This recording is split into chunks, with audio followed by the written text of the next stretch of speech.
Hello friends, welcome back to Soni English classes. आज की videos में हम डेफिनेट आर्टिकल द के कुछ और यूजेस भी करेंगे और अपने कंसेप्ट को कवर करने की कोशिश करेंगे। पिछली कुछ वीडियोस में मैंने आपको द के कुछ बहुत इंपॉर्टेंट यूजेस ऑलरेडी बताए हैं। अभी भी कुछ यूजेस ऐसे हैं जो हमें पता होने चाहिए, तो उन्हीं के बारे में थोड़ी बात करेंगे, उस टॉपिक को कवर करने की कोशिश करेंगे। तो सबसे पहला यूज़ आज के लिए जो है वो है लैंग्वेज। कि लैंग्वेज के साथ द का यूज़ किस तरह से हो सकता है। अब इसके लिए पहले मैं दो सेंटेंस लिख रहा हूँ, आप उन पर ध्यान दीजिएगा। जैसे मैंने एक सेंटेंस लिखा, आई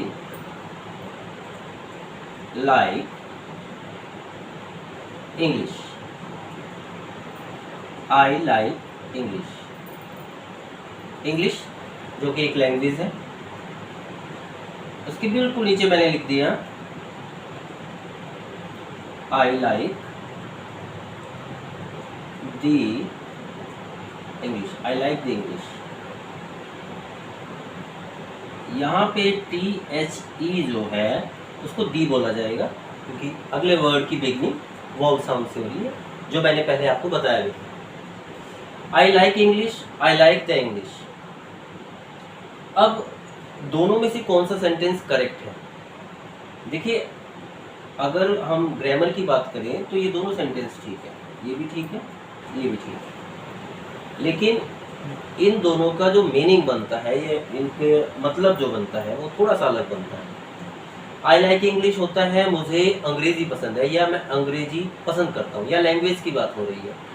लेकिन अगर आप लैंग्वेज के साथ दी या द लगा देते हैं तो उस केस में वहाँ पे लोगों की बात हो रही होती है, खासकर उन लोगों की जो उस लैंग्वेज से रिलेट करते हैं। यानी जैसे इंग्लिश है, अब इंग्लिश का मतलब होता है अंग्रेजी। अगर आप इंग्लिश के साथ द लगाएंगे तो अंग्रेजी जिनकी लैंग्वेज है, यानी आधिकारिक तौर पे जिनकी वो लैंग्वेज है, यानी अंग्रेज। अब अंग्रेजी वैसे बोलते तो हम भी हैं, बहुत लोग बोलते हैं, लेकिन एक्चुअल में ये लैंग्वेज किसकी है? ये अंग्रेजों की लैंग्वेज। तो यहाँ पे द इंग्लिश का मतलब हो गया अंग्रेज। इसी तरह से मान लीजिए फ्रेंच है। अगर आपको कभी सिर्फ फ्रेंच लिखा मिल जाए, फ्रेंच, FRENCH, फ्रेंच, तो यहाँ पे ये लैंग्वेज की बात हो रही है, यानी फ्रांसीसी लैंग्वेज, फ्रांसीसी भाषा। लेकिन इसके साथ भी अगर द आ जाए तो यहाँ पे इस लैंग्वेज को बोलने वाले यानी फ्रांसीसी लोगों की बात हो रही होगी। तो इन शॉर्ट अगर मैं कहूँ तो लैंग्वेज के साथ अगर द लगेगा तो उस लैंग्वेज को आधिकारिक तौर पे बोलने वाले, यानी उस लैंग्वेज पे जिनका अधिकार समझा जाता है, उसका मतलब वो हो जाता है इंग्लिश यानी अंग्रेजी, द इंग्लिश यानी अंग्रेजी जिनकी भाषा है, यानी अंग्रेज। फ्रेंच, सिर्फ फ्रेंच यानी फ्रांसीसी लैंग्वेज, और द लगने से उस भाषा को बोलने वाले लोग यानी फ्रांसीसी लोग। तो द का लैंग्वेज के साथ अगर यूज होता है तो कुछ इस तरह से उसका मीनिंग निकलता है। Next use, definite article the का नेक्स्ट यूज अगर हम देखें तो वो है डायरेक्शंस। क्या डायरेक्शंस के साथ भी द लगाया जा सकता है? डायरेक्शंस हमारी मेनली 4 डायरेक्शंस होती है, ठीक है, आपको पता ही है, south, west, north, east. News जो वर्ड है वो इन्हीं से बना है, NEWS। तो हमारी जो 4 डायरेक्शंस है उनके साथ द लगाना क्या पॉसिबल है या नहीं? तो इसके लिए होता ये है, अगर आप डायरेक्शंस के साथ द लगाते हैं तो उसकी कंडीशन होती है। कंडीशन ये होती है कि आपको वहाँ पे प्रेपोजिशन मिलनी चाहिए बिल्कुल उससे पहले। अगर उससे पहले आपको प्रेपोजिशन मिल रही है तभी वहाँ पर आप द लगा पाएंगे। जैसे मैं एग्जाम्पल के तौर पे आपको एक सेंटेंस लिख के दिखाता हूँ। मैंने लिखा the sun rises in the east, ये हम सब जानते हैं। The sun rises in the east, यहाँ पे ये डायरेक्शन है, देखिए ईस्ट।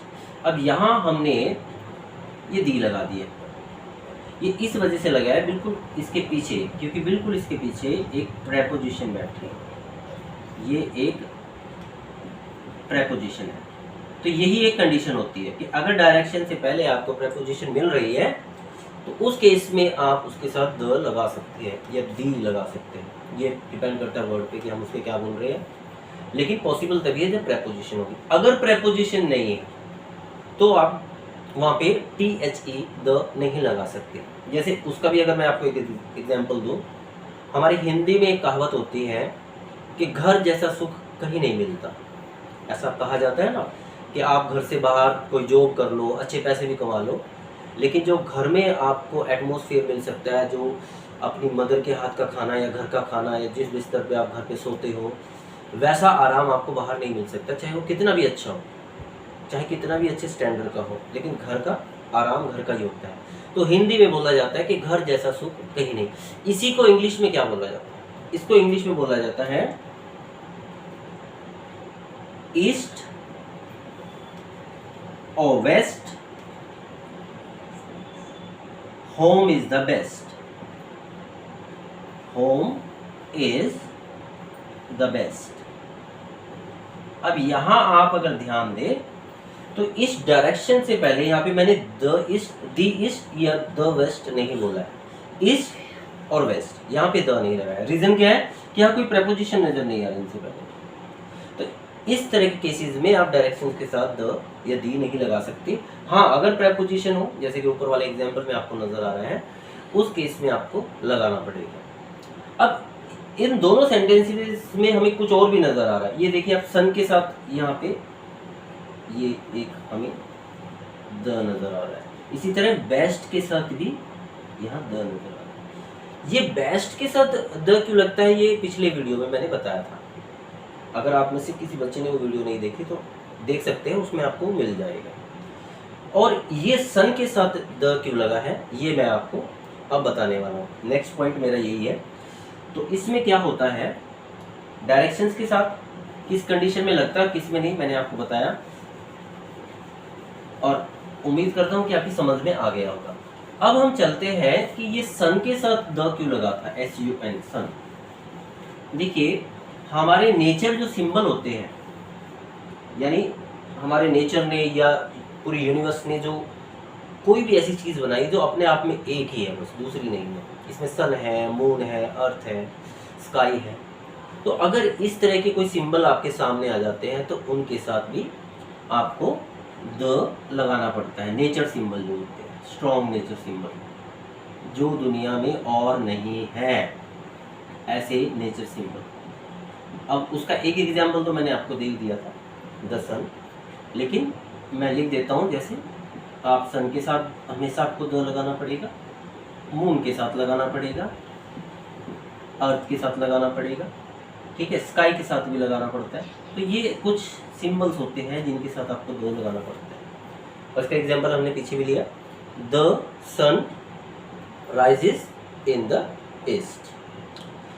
अब एक लास्ट पॉइंट, उसके बाद मैं ये आज का अपना लेक्चर फिनिश कर दूंगा। अगर आपको कभी किसी ट्रेन का नाम मिल जाए, ट्रेन्स नेम, तब भी आपको द लगाना पड़ता है। जैसे द शताब्दी एक्सप्रेस। तो ये कुछ पॉइंट जो मैंने आज आपको क्लियर किए, उम्मीद करता हूं कि आपको समझ आ गए होंगे। बाकी कुछ चीज़ें और भी इसमें बाकी हैं, और मैं चाहूँगा कि आप सभी वीडियोस को अच्छे से देखें ताकि ये कंसेप्ट द आपकी पूरी तरह से क्लियर हो जाए। आज के लिए इतना काफ़ी रहेगा। अगर वीडियो पसंद आई हो तो प्लीज़ लाइक करें, शेयर करें, सब्सक्राइब करें। Thank you very much. Have a nice day. Good bye.